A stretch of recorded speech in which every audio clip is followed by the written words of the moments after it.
بسم اللہ الرحمن الرحیم۔ السلام علیکم ورحمۃ اللہ وبرکاتہ۔ تو آج ہم ایک ایسے واقعہ کا ذکر کرنے جا رہے ہیں جو ہمارے لیے عبرت کا ذریعہ ہے اور ہدایت کا راستہ دکھاتا ہے۔ یہ واقعہ ہے قوم سمود کا، جو اللہ کی طرف سے دیا گیا پیغام کو ٹھکرا کر اپنے انجام کو پہنچی۔ یہ قوم اپنی قدرت اور ترقی پر ناز کرتی تھی۔ ان لوگوں نے پہاڑوں کو تراش کر اپنے مکان اور محل بنائے اور دنیا کی زینت میں کھو گئے، لیکن یہ لوگ اپنے اصل مقصد اور اللہ کی عبادت کو بھول گئے۔ تب اللہ نے انہیں ہدایت اور رحمت کا پیغام دینے کے لیے اپنے نبی حضرت صالح علیہ السلام کو ان کے درمیان بھیجا۔ حضرت صالح علیہ السلام نے انہیں شرک اور برائی سے روکا اور صرف اللہ کی عبادت اور اس کے حکم پر چلنے کا پیغام دیا، لیکن افسوس قوم سمود نے اپنے نبی کا کہا نہ مانا اور اللہ کے پیغام کو جھٹلایا۔ انہوں نے کہا کہ اگر تم واقعی اللہ کے پیغمبر ہو تو ہمیں ایک معجزہ دکھاؤ۔ تب اللہ سبحانہ و تعالیٰ نے اپنی قدرت کا معجزہ دکھایا اور چٹان میں سے ایک زندہ اونٹنی نکالی جو ان کے لیے عبرت اور نشانی تھی۔ حضرت صالح علیہ السلام نے انہیں کہا اس اونٹنی کا عزت اور خیال رکھو، لیکن انہوں نے اپنی گناہ اور گھمنڈ کی وجہ سے اس پیغام کو بھی ٹھکرا دیا۔ قوم سمود کا واقعہ قرآن میں مختلف مقامات پر ذکر کیا گیا ہے اور یہ واقعہ قرآن میں عبرت اور نصیحت کے طور پر دیا گیا۔ سمود ایک عظیم اور طاقتور قوم تھی۔ وہ اپنے مکانوں کو چٹانوں میں تراش کر بناتی تھی اور بہت ہی ترقی شدہ تھی۔ ان لوگوں کو اللہ نے بے حد قدرت اور نعمت سے نوازا تھا، لیکن یہ لوگ اللہ کو بھول گئے اور شرک کرنے لگے۔ یہ لوگ بت پرستی کرنے لگے اور دنیا کی چمک دھمک میں مگن ہو گئے۔ اللہ نے حضرت صالح علیہ السلام کو ان لوگوں کے پاس پیغمبر بنا کر بھیجا اور انہیں شرک چھوڑ کر صرف اللہ سبحانہ و تعالیٰ کی عبادت کرنے کا حکم دیا۔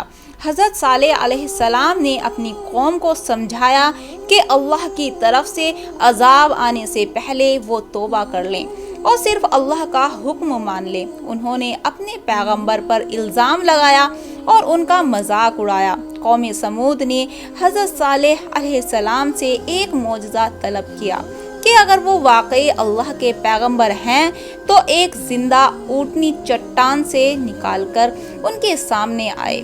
اللہ نے اپنی قدرت سے حضرت صالح علیہ السلام کو معجزہ دیا اور چٹان میں سے ایک اونٹنی نکلی جو ان کے لیے نشانی تھی۔ حضرت صالح علیہ السلام نے انہیں کہا کہ یہ اللہ کی اونٹنی ہے، اس کا عزت اور احترام کرو اور اسے نقصان نہ پہنچاؤ۔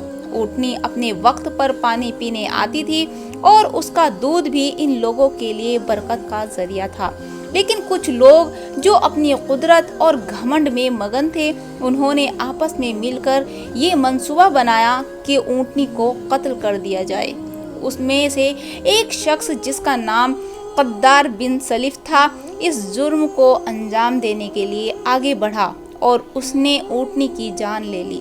اس جرم کے بعد حضرت صالح علیہ السلام نے اپنی قوم کو عذاب سے ڈرایا اور کہا کہ ان کے پاس صرف 3 دن کا وقت ہے۔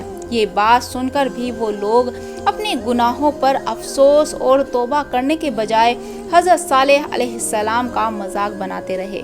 تیسرے دن کے بعد اللہ کا عذاب قوم سمود پر نازل ہوا۔ ایک زبردست چیخ اور زمین کا زلزلہ ان پر آیا اور سب کے سب اپنے گھروں میں مردہ پڑے رہ گئے۔ یہ عذاب اتنا سخت تھا کہ وہ اپنے گھروں میں ہی ناکام اور مٹی میں مل گئے۔